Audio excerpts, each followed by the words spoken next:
الحمد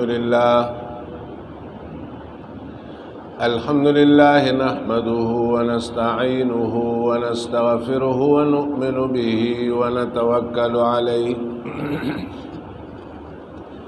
ونعوذ بالله من شرور أنفسنا ومن سيئات أعمالنا من يهده الله فلا مضل له ومن يضلله فلا هادي له ونشهد أن لا إله إلا الله وحده لا شريك له ونشهد أن محمدا عبده ورسوله أما بعد فأعوذ بالله من الشيطان الرجيم بسم الله الرحمن الرحيم شهر رمضان الذي أنزل فيه القرآن هدى للناس وبينات من الهدى والفرقان وقال الله تبارك وتعالى إنا أنزلناه في ليلة القدر وما أدراك ما ليلة القدر ليلة القدر خير من 1000 شهر صدق الله العظيم إن الله وملائكته يصلون على النبي يا أيها الذين آمنوا صلوا عليه وسلموا تسليما اللهم صل على سيدنا محمد النبي الأمي وعلى آله وعترته بعدد كل معلوم لك. معزز و محترم علماء کرام او زما د خپل کلی ډیرو قدرمندو عزتمندو درنو خوږو مشرانو کشران ورونو د ټولو نه اول زه حافظ صاحب ته عبدالرحمن د زړه له کومې نه شکریا ادا کوم چې هغه د دومره بابرکته مجلس د ختم قرآن په رمضان المبارک کې په تراوو کې زه هم په دې مجلس کې شریک کړم. دا په ما باندې یو ډېر لوی احسان دی او زما محترمو بیا تاسو ټولو ته د زړه له کومې نه مبارکي در کوم چې په دومره مبارکه میاشت کې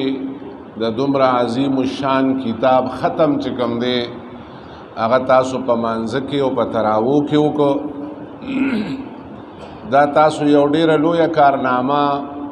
انجام کړې ده. الله رب العزت دې په خپل دربار کې قبوله کړي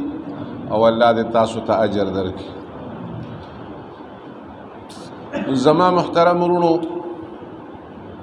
د قرآن عظیم د ختم مجلس دی د دې وجې د قرآن په حوالې به دوه درې خبرې ستاسو خدمت کې عرض کوم او د رمضان المبارک میاشت او ډېرې اهمې او بهترینې ورځې د هغې پاتې دي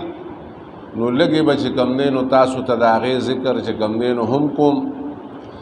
بیا ورپسې اختر را روان دی انشاءاللہ که قسمتی نو د هغې لږ غوندې ذکر چې کوم دی نو هغه به هم ستاسو خدمت کې عرض کوم. زما محترمو ما چې کوم آیاتونه مبارکه تلاوت کړل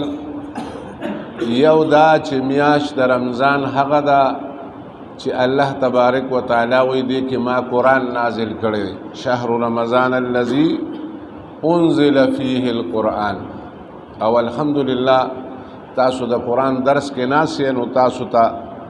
اندازه ولګي انشاءالله. اوس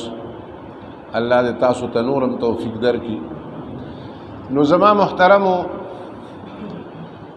او بیا فرمایي چې شهر رمضان الذي انزل فيه القرآن هدى للناس خلق تلار خودون کې دی وبینات من الهدى والفرقان او خکار دلائل او مضبوط دلائل روخان دلائل مطمئن دلائل چې کوم دی نو هغه په هدایت باندې او په فرقان باندې فرق کولو باندې د حق او د باطل یا د صراط مستقیم او د روان لارې یا د دین متعلق چې کوم دی نو د ټولو خبرو نو زما محترم ورونو قرآن عظیم چې کوم دی نو د هغې په حوالې سره یا د هغې د صراط مستقیم په حوالې سره یا د هدایت او د هغې د فرقان په حوالې سره زما محترمو د ټولو نه لومبې نن تقریبا 18 روژه ده او که د عربو نه حساب کې او یا دلته په صحیح شپه باندې شب التماس وي نو کیدی شي چې نن 18 روژه وي 12 روژې دا چې کوم دی نو پاتې دي یا 14 روژې چې کوم دی نو دا پاتې دي په دې 14 روژو کې دا 3 ورځې یا دا 2 ورځې دا د منځنۍ عشرې دي چې کومه عشره د معرفت د مغفرت عشره ده ځکه د رمضان المبارک لومبې عشره حدیث پاک کې راځي لومبې 10 ورځې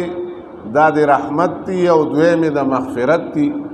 او درېمې عتقکم من النار یعنی د جهنم نه د بچ کېدو دي زما محترمو دا 10 ورځې اخري پدې کې چې کوم دی نو د لیلۃ القدر شپه دا چې کوم دی نو د هغې امکان دی زیاتر روایات چې کوم دی نو هغه په 20مه باندې راځي او د هغې نه نور سیوا چې کوم دی نو هغه په ناتکې ورځو کې او شپو کې یعنی 21مه او 22مه او 21مه او 23مه او 25مه په دې کې زیات راځي او که چرې دا زمونږ ستاسو حساب کتاب نه ګډ وډ شي نو په دغه جفتو کې امکان شته په ټوله رمضان کې امکان شته او تر دې حده پورې چې داسې اقوال د فقهاو شته چې په ټول کال کې امکان شته خو د ټولو نه زیات امکان په آخري عشره کې دی یا په 20مه او یا چې کوم دی نو په 25مه او په 23مه او په 21مه حضرت عائشہ رضی اللہ تعالی عنہ دی رسول الله صلی الله علیه وسلم دی ټولو نه خوږه بیبي او د حضرت ابوبکر صدیق رضی الله تعالی عنہ لور هغه فرمایي چې رسول الله صلی الله علیه وسلم د رمضان المبارک د آخري عشرې دا اعتکاف چې کوم دی نو دا هیڅ چرې نه دی پرېښی یعنی د آخري 10 ورځو کې با اعتکاف تا رسول اللہ صلی اللہ علیہ وسلم کے ناستا چونکہ رسول اللہ صلی اللہ علیہ وسلم پا مسجد نبوی کے اعتکاف تا ناستے نو دا دے وجنا فقہاو لکلی دی چھ مسجد چھ کم دے نو دا اعتکاف دا پارا شرط تے او روجہ دا اعتکاف دا پارا شرط تا یعنی یو سڑی چھ اعتکاف کئی نو دا با پا جمعات کے کئی او دا با روجہ خامہ خائی نو زما محترمو کو سنت اعتکافی نو آخری عشره ده یعنی 10 ورځې دي او د اختر میاشت چې ولیدي شي نو سړی به کډه رانغاړي کور ته به ځي او د دې نه علاوه واجب اعتکاف هم شته چې هغه ته هر څو ورځې دې منلي د هغې مطابق په چې کوم دی نو روجې هم نیسي او په جومات کې به هم یو اعتکاف هم کې منښت ورته هم وایي لہذا مستحب اعتکاف هم شته که چرې فرض که یو انسان جومات ته رادن نه کیږي او د اعتکاف نیت وکړي نو بیا چې کله د جومات نه بار کیږي نو دې دپاره فقهاو لیکلي دي چې بیا د روجې شرط نشته البته په دې کې اختلاف شته که یو سړی وایي چې زه به 3 ورځې جومات ته رادن نه شم خو 3 ورځې اعتکاف کوم یا 15 ورځې اعتکاف کوم نو دی به سره د شپو کوي او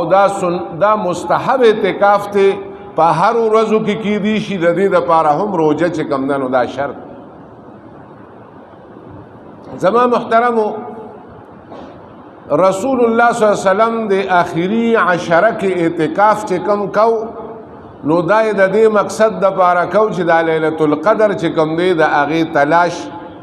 د هغې په تلاش کې چې کوم دی زکریا صاحب رحمت الله علیه لیکلي دي فضائل اعمال کې چې دا د دې لیلۃ القدر د تلاش لپاره کو. زما محترم ورونو اعتکاف چې کوم دی نو هغه دې ته وایي چې یو سړی د دغې جومات نه رادن نشي او دا نیتو کې چې زبا دا سنت اعتکاف چې کوم دی نو دا به کوم. نو اوس په دې د جومات نه بار نوځي که مخصوص ځای ځان له جوړ کړي نو هغې کې به ناستي او چپ چې کوم دی نو دا نشته. زمونږ په شریعت کې د چپ روجه نشته. د چپ پیژنې که نه چې سړی بس خبرې نه کوي. پخوانو شریعتونو کې داسې روجې هم وي چې هغه به صرف خبرې نه کولې دا روجه به وه په دې به ثواب. زمونږ په شریعت کې د چپ روجه نشته نو لہذا سړی به چپ هم نه او خبرې به هم فضول نه کوي. د ضرورت مطابق خبرې کوي یا ښې خبرې کوي نو ښې خبرې به کوي بدو خبرو نه به چې کوم دی نو ځان ساتي او نورم د هغې لوازمات دي. بس جومات کې به دا ډېرو خبرې چې کومې منع دي بس د هغې نه بیا تاسو ځان پوهوئ. خو به هر حال زما مقصد دی چې کله دې د دې جومات نه رادن نشو نو موږ او تاسو اکثر وایو مړه بس یخ اوده نو اوده دي که نه بس هم د دې اعتکاف روان دی. ویښ دي د دې اعتکاف روان دی. تلاوت ته کوي دا یې سیوا اجر دی. دغه شان چې کوم دی نفلونه دی کوي دا یې سیوا اجر دی. اعتکاف دغه دی چې دی په دې جومات کې چې کوم دی نو ځان خدای ته ورغورځوي بس. او زما محترم او د هغې دپاره جومات داسې جومات پکار دی چې په هغې کې اذان او اقامت دواړه کیږي یعنی جمع پکې کیږي. که جمعه پکې نه کیږي نو جامع مسجد دی. د ټولو نه غوره اعتکاف په بیت الله کې دی بیا ورپسې په مسجد نبوي کې دی بیا ورپسې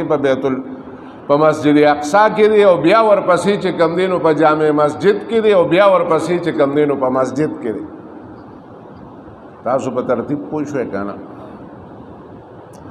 زما محترمو زما مقصد په دې وخت کې بیانول فکر نه دي مسائل بیانول نه دي. تاسو یو خبرې لراولم چې موږ او تاسو دا آخري 10 ورځې چې کوم دی نو دا اعتکاف وکړو. بس جومات ته دن نشو او جومات کې دا 10 ورځې تیرې کړو او چې د اختر میاشت صحیح شي که د چا ډېره تقاضا وه نو بس هغه د یو کس بار پاتې شي او نور د ټول جومات کې چې کوم دی نو اعتکاف ته کښېني. دا څه بده خبره مشکله خبره هم نه ده ځکه د 10 ورځو کې سړی سکار چې کوم دی نو هغه اسم نه کوي. اکثر چې کوم دی نو کارونه مارونه د روجې ته را لنډ کړي نو که چېرې فرض که یا یو سړی کار نشي کولی نو بس هغه د 10 ورځې جومات کې تېرې کړي. د هغې فایده به څه د هغې فایده به دا وي چې که چېرې فرض کا د رمضان المبارک په د اخري عشره کې د لیلۃ القدر شپه چې کوم دی نو هغه راغله تا ولیده او که تا ونه لیده. زموږ ذهن کې دا وي چې که تا ولیده شپه تا که تا ونه لیده نو چې خدای کومه د لیلۃ القدر شپه ګرځولې ده نو د لیلۃ القدر دا تا ولیده او که ما ولیده او که مو ونه لیده هم ټیک ده. نو زما محترم اوس دا یو شپه د ده په اعتکاف کې په خوب کې او یا په جومات کې په اسې ناسته کې ځکه جومات کې اسې ناسته چې کوم دی نو دا هم څه دی دا عبادت دی او په اعتکاف کې خوب هم عبادت دی. نو د ده دا یوه شپه د اعتکاف دا د 1000 میاشتو نه افضله ده. انا انزلناه فی لیلة القدر وما ادراک ما لیلة القدر لیلة القدر خیر من 1000 شهر. دا د 1000 میاشتو نه چې کوم دی نو څه ده افضله ده 83 کاله. دا یو شپه د لیلۃ القدر چې په ده باندې اعتکاف کې راله دا د 83 کالو د اعتکاف نه د دې ثواب سیوا دی. که هر عبادت هغه په لیلۃ القدر کې که کوم خلق په اعتکاف کې نشي کېناستی هغه پکار دی چې د دې باقي شپو کې حتی الوسع چې کوم دی نو څه وکړي عبادت وکړي. ځکه که چېرې فرض که دغه شپه هسې هم یوه شپه د رمضان المبارک چې کوم دی دا بې قیمته نه ده، د آخري عشرې دا یوه شپه هم بې قیمته نه ده، خو که چېرې د لیلة القدر شپه متوجه شي نو زما محترمو دا بیا د 83 کالو نه افضله شپه ده. نو دا د 83 کالو اعتکاف عمره ثواب چې کوم دی دا په دې باندې میلاویږي. او دې کې ټیک ته لو روزه هم دي، خو به هر حال تاسو خپل حساب کتابو کې زما د مولا خو لامبول لی زما نور مطلب نه دی زویم چې تاسو په دې 10 ورځو ورواچو. اوس تاسو خپل حساب کتاب ته وګورئ، که چېرې ستاسو یعنې داسې یو خاص مشکل نه نو بیا د دې نه ښې ورځې چې کوم دی زما محترمو مومن مسلمان حضرت عمر رضی الله تعالی عنہ فرمایي چې دی به ماسخوتن ځان سره حساب کتاب کوي، او صحابه کرام رضوان الله تعالی علیهم اجمعین ټولو چې کوم دی نو دا به وی منګه چې کوم دی نو زمونږ نه ګناه وشي نو منګه بیا د هغې په عوض کې دونه پیرې درود شریف وایو. نو د ماسخوتنې تا حساب وکړو چې بایی زما ګناهونه چې دي دا خو 100 کیلو دي، اوس ورسره چې کوم دی نو راشه دا کار ورسره وکړه چې دا د لیلة القدر شپه که دې کابو کړه نو چې په تله د میزان لګي. ګوره د قیامت په ورځ چې د میزان تله لګي دا به د کافرانو دپاره نه لګي، ځکه د کافر یو عمل چې ایمان یې راوړی نه دی په خدای باندې نو د خدای دپاره عمل هم نشته، هغه عمل د چا دپاره کوي. نو زما محترمو چې خدای نه مني نو عمل هم د خدای دپاره نه کوي، نو هغې دپاره تلې لګولو ته مجت نشته، ځکه چې څومره کفار دي خو به ډایرکټ چې کوم دی نو جهنم ته ځي، او مؤمنانو مسلمانانو سره به طول کیږي. نو زما محترمو دې ورځو کې منګ او تاسو چې دا کم طول به منګ او تاسو سره کیږي نو دغه یو تله دا منګ او تاسو چې کوم دی نو دا درنولی شو. نو زما محترمو دا تله د زمانو تله چې کوم دی که هغه ډېره زیاته دا بله درنی، خو دا یو لیلة القدر شپه یا د دې د اعتکاف یا د دې د عبادت د 83 کالو ګناهونه یو خوا او د 83 کالو د یوې شپې عبادت چې کوم دی دا د هغې نه افضله ده. خیر من 1000 شهر، خیر څونه غوره ده. نو دا چېرته مولیانو ته پته نشته چې دا څونه غوره ده، ښه یعنې د 1000 میاشتو نه افضله ده. نو څونه افضله ده نو دا هیڅ چاته پته نشته، دا فرشتو ته هم پته نشته، دا الله جل شانه ته پته شته چې هغه ته دا پته ده چې دا څونه غوره ده. منګه ته هیڅ چاته دا پته چې کوم دی دا علم هیڅ چاته نشته، نه انسانانو ته او نه فرشتو ته. نو زما محترم ورونو غرض مې دا دی چې دا د لیلة القدر دا شپه دا زمونږ او ستاسو په هر یو هنر او طریقه چې د دې دا عبادت او د دې دا وزن چې کوم دی دا منګ او تاسو خپله تله کې واچو، د دې نه منګ او تاسو ته داسې موقع نشي میلاوید. که چېرې فرض که یو سړي الله پاک ته تاسو مونږ ټولو له عمر راکړي 10 رمضانه نور رالل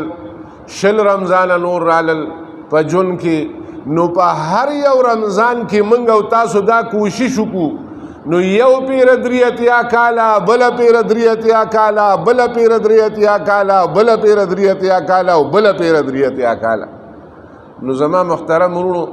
کیدی شي خو د خدای پاک تله ده او که زمونږ دا تله وه کیدی شي چې دا لړونه م ولوشلی. نو د دې محترمو ډېر زیاته موقع چې کوم دی ګوره د هر یو شي خپل سیزني. مثلا یو سړي 6 میاشتې غنم وکرل، ګوډ یې کړل، خاورې یې متواچولې، خو اوس د لو شپې ورځو کې نه لو کوي او نه ترېشر کوي، نو دی به کور ته غنم راوړي، خمبه کې به واچوي. تاسو زما خبرې ته خیال دی که نه؟ زما خبرې ته م خیال دی. یو سړي غنم کرلی دي نو دا دې ورځو کې د ترېشر ورځې دي او د لور ورځې دي، او شپه ورځ چې کوم دی نو په ځان یوه کي او ترېشر لو مو کي او ترېشر مو کي. او زما محترم ورونو ځان له چې کوم دی نو خمبه چې کوم دی نو هغه ډکه کي، او که چېرې فرض که د لو په ورځو کې دی لو نه کوي او غنم یي او ترېشر نه کوي، نو بل ورځ به په خامخا په ګېډو باران به کېږي نو بیا به تورکونی شي غنم. نو د دې وجې نه دا داسې د لولو ورځې دي، د غنمو سیزن دی. د هر یو سیز خدای پاک یو سیزن پیدا کړی دی او دا یې ښودلې ده چې ګورې که زما خوښی نو تاسو د انلارې کوڅې دا نالې دا هر څه به ډک.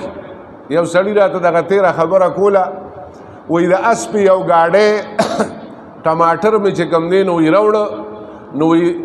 په بولې کې چې کوم دی نو په 35 که په 36 روپۍ باندې خرڅ. نو وایي بیا مې ورسره د جیبه پیسې کړې، هغه اسپې ګاډۍ والې له مې پیسې ورکړې، ما ورته چې دغه 36 هم ته واله. د ټماټرو سیزن یې کله کله. نو زما محترمو د ګوپیانو سیزن یې بیا خلک مال ته اچوي. دغه شان د هر یو او الله رب العزت وایي دا چې څومره تاسو وینئ د دې نه ډېرې خزانې ما سره ډکې. که الله رب العزت وړې جمع ټماټر کوي نو بس د هغه خو څه د الله رب العزت خو په دې اسم نه. دغه شان که د ګرمۍ سیزن راشي تاسو ګورئ موږ او تاسو کله کله وایو که 1 ډګري نوره سیوا کېږي نو دا غواګانې مړې کېږي او د انسانان هم مړه کېږي او دا مرغۍ او دغه شان دا ونې بوټي سوځي. داسې ده که داسې نه؟ کله کله 1 ډګري به د سړي زړه ډوبېږي. دا د ګرمۍ خدای پاک یو سیزن نه پیدا کړی. د یخنۍ خدای پاک داسې یو سیزن چې بړستن کې هم نه تودېږي وي دا کمبل هم را باندې واچوه. هر طرف ته بیا د سړي نه ایري شي دونه ګرمي چې وه. د یخنۍ سیزن، د باران سیزن کله کله دومره اوبه وي چې کورونه موړي او پټي موړي او فصلونه موړي او هر څه وړي. الله رب العزت بس دی. او د سوکړې مې یو سیزن وي بس ټوله دنیا وچه شي او اوبه چې کوم دی ورپسې رسي نه موټرې پمپونه نیرونه یو شی ورپسې نه رسي. د سوکړې خپل سیزني، د اوبو خپل سیزني، د ټماټرو خپل سیزني. دې وخت کې دا اوس چې کوم سیزن دی دا د رحمتونو سیزن دی. که څوک پکې مړ شم پیدا ده او که څوک پکې جمدې مو نو پیدا ده. ها نو زما محترم ورونو الله رب العزت دې موږ او تاسو دا سیزن چې کوم دی بیا په سیزن کې تاسو ښه پوهېږئ چې وایي شوی فصل دی نو څوک ورته وایي لکه ځان دې پې ووجوئ مست شوی فصل دی او د خدای پاک شکر دی. دا وایي اوس سنبالول خو غواړي که نه. دا باباګان هم اکثر لرونه راوالي چې ټول کال هم کار نه کوي نو د 1 سیزن کې ورپسې راپاسي. وایي اوس خدای پاک کړي دي وایي سنبالول غواړي نو بس خدای پاک موقع ده ورکړې ده او سنبالول غواړي. نو زما محترم ورونو د دې وجې نه د آخري عشره دا خو چې کوم دی نو ډېره زیاته موقع ده. او زما محترمو د آخري عشرې نه دې خوا د قرآن عظیم موږ او تاسو ته چې کوم دی نو ختم وکړو. ما د هغې یو ایت هم ووی شهر رمضان الذي انزل فيه القرآن هدى للناس، چې خلکو ته هدایت کوي، خلکو ته لار ښیي. وبینات من الهدى والفرقان، او فرقان دی ته وایي چې د تا ته د حلال او د حرامو فرق بیان، د کفر او د مسلمانۍ او د ایمان د ته فرق دی، هر یو شي فرق تا ته بیان. نو زما محترم ورونو قرآن عظیم منګ او تاسو ته چې کوم دی نو هغه دلایل او هغه بینات هغه ذکر کړي دي د خدای په ذات باندې. اول خو منګ او تاسو ته خپل خالق او مالک ښودلی دی او د دلایلو په بنیاد بیا یې راته صراط مستقیم ښودلی دی او د دلایلو په بنیاد بیا یې راته پاک او پلید ښودلی دی د ښه د دلایلو په بنیاد او بیا یې راته حلال او حرام ښودلی دي او ښه د دلایلو په بنیاد باندې چې کوم دی په یو خبره موږ او تاسو پوهه کړي او تمامه دنیا پوهه کړې ده. زه کله کله دې ملګرو ته خبره کوم دا ټوله دنیا اسلام ته را روانه ده، ته پې ځان ناغرضه که، ته په خپله چې کوم دی نو د هغې ته بس چې ستا د سوچ مطابق څومره محنتي هغه محنت وکړه. نوره تمامه دنیا چې کوم دی نو په یو څیز اوس د نیټ زمانه ده، د معلوماتو زمانه ده، هر چا سره معلومات چې کوم دی نو هغه اوس بېسیاره دي. هر چا سره اوس تاسو ګورئ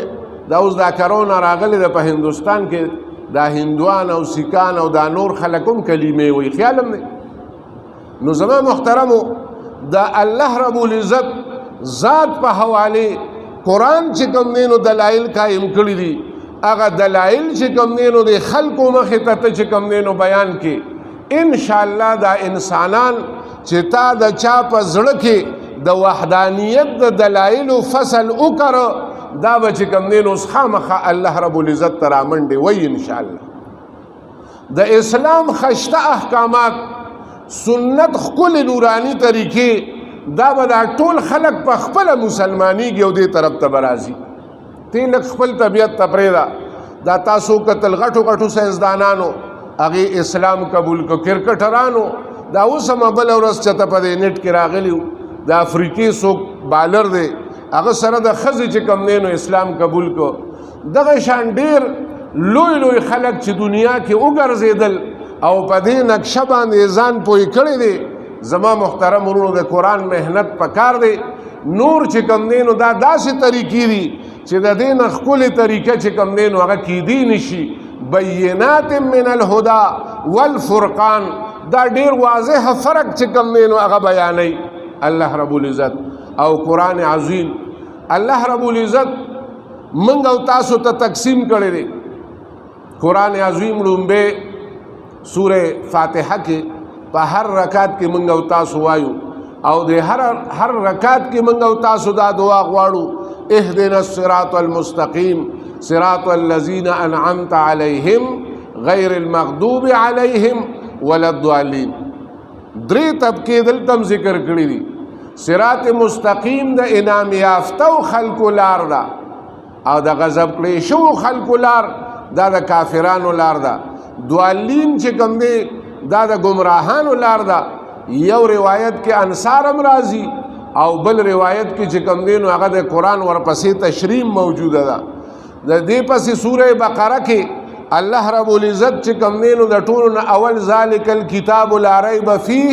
هدى للمتقین الذین یؤمنون بالغیب ویقیمون الصلاة. وی دا متقیان دي دا مؤمنان او دې ته قرآن لار ښیي وبالآخرة هم یوقنون اولئک هم المفلحون. دا کامیاب ډله ده. الله رب العزت چې کله تقسیم د انسانانو کوي نو هغه داسې تقسیم نه کوي چې دا چې کوم دی نو پلان کې دی او دا ډنګرې دی او دا انګریز دی او دا پښتون دی او دا پنجابي دی او یا دا څوک دی او څوک نه دی، یا تور دی او یا سپین دی. تور هم د خدای بندګان دي او سپین هم د خدای بندګان دي. پنجابیان هم د خدای بندګان دي او سندیان هم د خدای، انګریزان هم د خدای، عربیان هم د خدای بندګان دي، پښتانه هم د خدای بندګان دي. الله رب العزت وایي که هغه پنجابي دی او که پښتون دی او که هغه هر څوک چې دی نو هغې کې متقي سړی هغه دی چې هغه په غیبو باندې ایمان راوړی دی او بیا یې چې کوم دی نو مونځ قایم کړی دی او بیا یې په آخرت باندې ایمان راوړی دی، په کتابونو باندې ایمان راوړی دی. یو ډله ده. دویمه ډله هغه ده چې هغه ختم الله علی قلوبهم، هغه د ټاپ کافران دي چې د هغې په زړونو باندې مهر لګېدلی دی، یعنی هغه په دې کفر کې سم تور شوي دي او ضد کې راغلی دي، لکه ابو جهل او ابو لهب، فرعون، شداد او حامان او قارون. زما محترمو دویمه ډله درېیمه ډله هغه ده چې لا اله هؤلاء ولا اله هؤلاء، د خپل هیڅ سوچ نشته. دا د مفاداتو ډله ده. دی چې کوم دی نو کله رسول الله صلی الله علیه وسلم ته فرمایي چې کله ستا خواته فایده وه دی ستا خواته رامنډې وی، او کله چې کوم دی نو د ابو جهل خواته پیدا وه د ابو جهل خواته منډې وی. د ده دی زیګ زیګ دی، دی زیګ زیګ دی. لا اله هؤلاء ولا اله هؤلاء. دی په دنیا کې هیڅ چا سره نه دی. دی په دنیا کې صرف او صرف خپلو مفاداتو سره دی. الله رب العزت د هغې مثال بیانوي چې ته که توره شپه کې کله ګړز ګلوز او باران شي او پړک او چمک راشي، هغه چمک ته دته لږه لار ښکاره شي نو زر ورمنډه کي، او کله چې بیا تکه توره تیاره شي نو په ځای کیني. بس دی بیا حیراني چې خدای اوس څه چلو کوم، دې خوا شم که دې خوا په دې مینځ کې. نو دغه شان انعمت علیہم په دنیا کې هغه سوچه مؤمنان دي او غیر المغضوب علیہم دا په دنیا کې هغه سوچه کافران دي او دوالین چې کوم دي نو هغه په دنیا کې نه مؤمنان دي او نه مسلمانان دا که کله د مسلمانانو هغه ته ټیک ښکاره شو هغې پسې ځي او که کله ورته دا بله بجلیګر مولا به وي دا د ګډې زامن دي وي چې داسې شموخه ورته وړه کوي بس دی ورپسې منډه کوي هلته ورته بل چا وړه کوله هلته منډه کي او که دلته ورته بل چا وړه کوله بل ځای منډه کوي زما محترم ورونو د ده خپل عقل سنبال ایښی د سوچ نه دی کړی چې دا څه چل دی بس د خر عمره ما تاسو ته ووایي یا چې کوم دی نو د ګډې د بچي عمره سوچ دی د ده چې یاره بس دا کوم ځای شنه ده ادې وخت کې کوم ځای فایده ده او کوم ځای فایده نه ده زما محترم ورونو مؤمنان او مسلمانان رسول الله صلی الله علیه وسلم فرمایي اتقوا فراست المؤمن انما ينظر بنور الله او کما قال علیه الصلاة والسلام رسول الله صلی الله علیه وسلم وایي د مؤمن د فراست نه ویریږه ځکه دی د خدای په رڼا باندې لیدل کوي او د ته ډېر لرې چې کوم دی نو ښکاري کامیابي او هغه د آخرت کامیابي ده ځکه زه اکثر دا خبره کوم مولانا روم فرمایي چې دا ټول خلک چې کوم دی نو دا اوده دي او دا خوب ویني دا شپېته کاله د خوب کې تېر کړه لکه د خوب په شان لیدل دي لوږی مو لیده او مړی مو لیده دی وایي کنې ما پروسه کال خوب لیده هغه روجې یا اختر چې کوم دی ما خوب لیده دغه شان سخته چې پې راشي او که نرمه پې راشي لکه د خوب په شان ده او د قیامت په ورځ به ټول خلک راویښ شي د قیامت په ورځ به ټول خلک راویښ شي او وایي به چې شکر دی چې دا خوب و شکر دی چې دا خوب و لکه څنګه سړی ودی او د باندې خولې رامات وي او ساه یې ګډه وډه شي او چغې م وایي خو دی لا ودی او تی وړه کې او دی زر راویښ شي او زر وایي شکر دی وایي چې دا خوب و ته ورته یې ولې وي لیونی سپی راپسې شوی و خامار راپسې شوی و او اور راپسې لګېدلی و او پلانکې چل شوی و شیخ حسن جان صاحب زمونږ د حدیث استاذ و نو به د جمعې په ورځ چې به یې مونځ کوو نو خلکو به ولې چیټ ورکوو چې یاره جي داسې ما ته دا تکلیف دی یا دا تکلیف دی یا دا نو یو سړي ولې چیټ ورکه وایي جي زه چې وده شمه نو وایي بس تش ور خوب کې وینم نو هغه ورته زناوره با ټینګړ کم خوره کنه بس هغه داسې لنډ غوندې جواب ورکړو با ټینګړ ګرم وي که نه با ټینګړو ته به هغې با ټینګړ وایي که نه دا 400 وایي دا با ټینګړ چې کوم دی نو دا ګرم وي نو داسې پړه باندې چې کله کله ګیس سر ته وخیږي ګرمایش سر ته وخیږي نو به دی بیا تش ور ویني خوب کې داسې ورته بیا څه ورځې پسې یو بل سړي وي و یاره جي زه چې خوب کې سملم او خوب وینم نو زه پکې الوزم نو هغه ته مې با ټینګړ کم خوره که نه مطلب لږ یخ خوراک کوه ځکه د ګرمایش نه کله کله سړی الوزي مو خوب کې او بیا دې خوب کې چې څه وویني دی بیا وایي دا دغه شان چلو زمونږ او ستاسو دا خوبونه هم دونه تکړه نه دي خو به هر حال څنګه چې موږ او تاسو لیلة القدر نه شو لیدی نو دغه شان خوب چې ووینو هغه هم داسې پورې راپورې کله وایي دې ځای پاتې شوم کله وایي هغه ځای پاتې شوم ګډ وډ په پریشانو باندې موږ او تاسو خوب هم د پریشانۍ وي نو به هر حال زما محترم ورونو د رمضان المبارک دا میاشته دا د قرآن میاشته او په کار دی چې موږ او تاسو قرآن ته ډېر متوجه شو په قرآن رڼا ته او د قرآن پوهې ته ډېر زیات متوجه شو او په قرآن باندې چې کوم دی نو ځان دا چې کوم دی نو ښه خړوب کو ښه سیلاب کو ځکه چې دا رمضان المبارک کې دا شیطانان تړلی دي نو دې کې قرآن بل شان خوند کوي خدای پاک د تاسو ټول مولیان کې چې سړی په قرآن پوهېږي بس روژه کې بل شان خوند علامه بیضاوي لیکلی دي چې زه اره پیره هر کال چې تلاوت کومه نو بل شان خوند راکوي او بل شان معنی چې کوم دی نو زما ذهن ته راځي نو زما محترمو چې کومو خلکو په قرآن کې لږ محنت کړی دی هغه ته پته لګي چې په رمضان کې خدا بل شان خوند کوي ځکه چې د نفس هغه تقاضا ورته ډوبه شي او ورته کمزوري شي روژه کې نفس لږ کمزوري شي خواهشات کمزوري شي د دې وجې نه شیطان چې کوم دی هغه تړلی نو قرآن سړي سره خبرې کوي صحیح هغه بیا د په زړه باندې لګي او د مازغو ته چې کوم دی نو خبره خیږي. نو زما محترم ورونو د دې وجې نه د رمضان المبارک دا میاش د قرآن د دې خپل منځ کې چې کوم دی نو دا تړون دی دا روجیم چې کوم دی د موسی علیه السلام سلویخ روجې د هغه امتیانو بنی وي هغه سلویخ ورځې وي چې په کومو سلویختو ورځو کې موسی علیه السلام چې کوم دی نو هغه کوی تور ته وته او کوی تور کې وی چې کوم دی نو الله رب العزت ورسره د 13 ورځو وعده کړې وه او بیا چې کوم دی نو 40 لیله بیا چې کوم دی نو سلویخ شپې شوې نو په سلویختو شپو کې چې هغه هلته کمې ورځې تېرې کړې اخري هغه 10 ورځې خو خیر سامري ورته وایي چې دا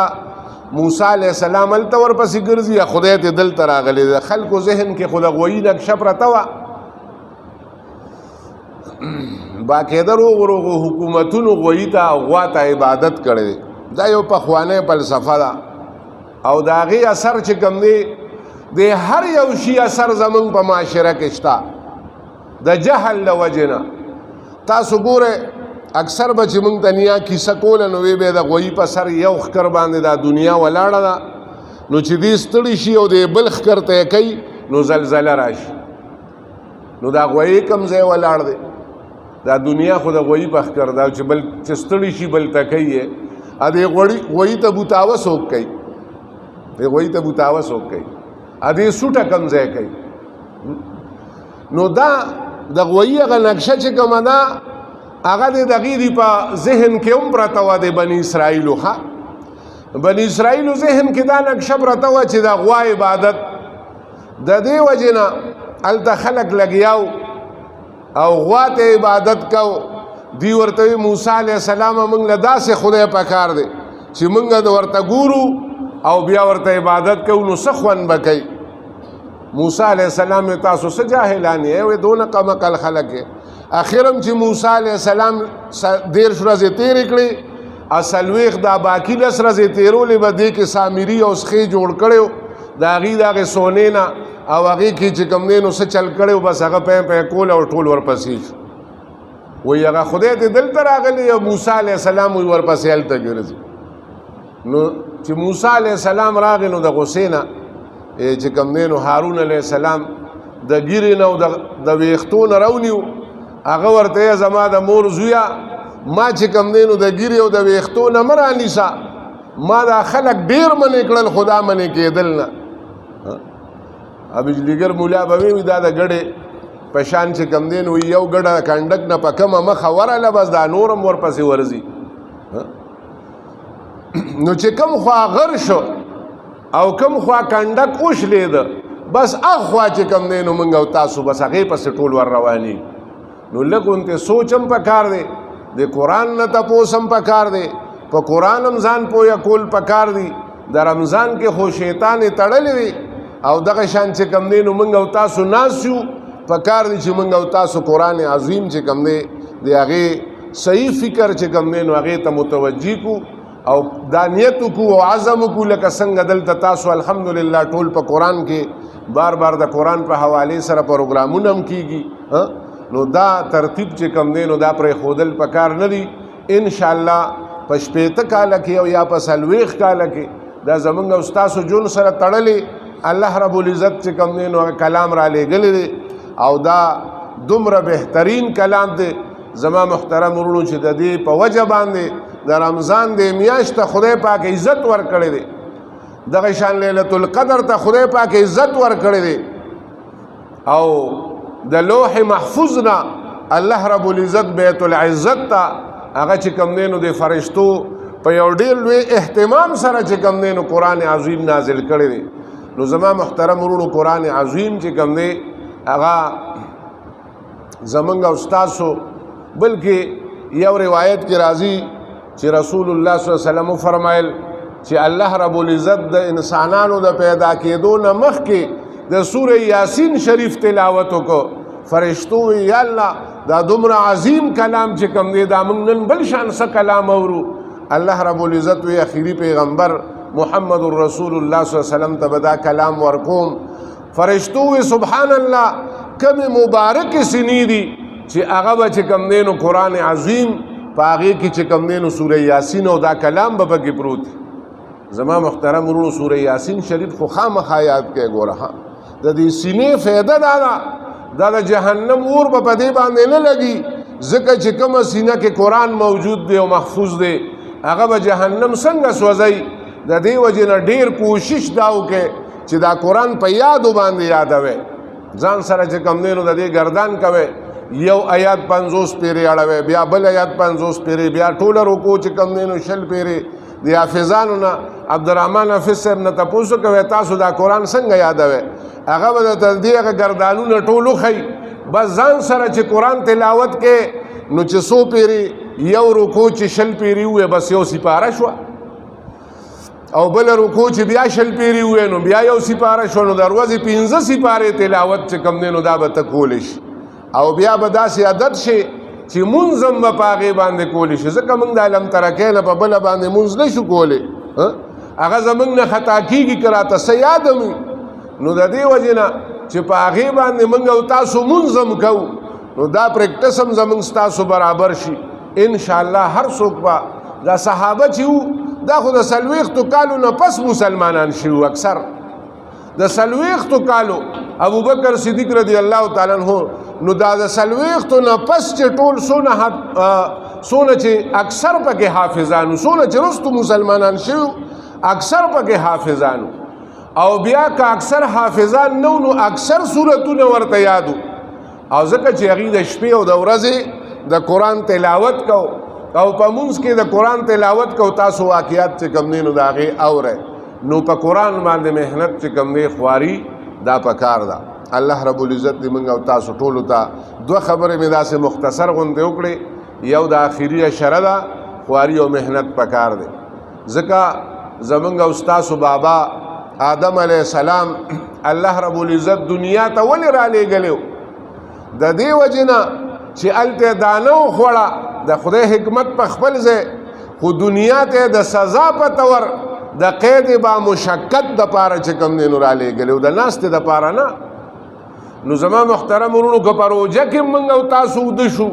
نو هسې به رانه چې کوم دی نو هغه نو د دې وجې نه دا کمې لږې روژې چې پاتې دي دا محنت او خواري، بیا دا قرآن چې الله رب العزت موږ له په رمضان کې راکړی دی دا 2 خبرې چې کوم دی نو غاړې ته غوټه کا چې په قرآن باندې موږ او تاسو محنت وکړو،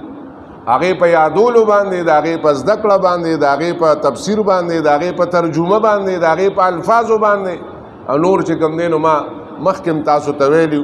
قرآن عظیم زموږ مشرانو اکابرینو علماو څنګه چې کوم دی د هغې توجیحات کړي دي چې هغه موږ او تاسو ته پته وي. داسې چې کوم دی نو د ځان نه هم نه ورځو، ځکه چې د ځان نه معنا اخو بیا جهنم ته تګ دی.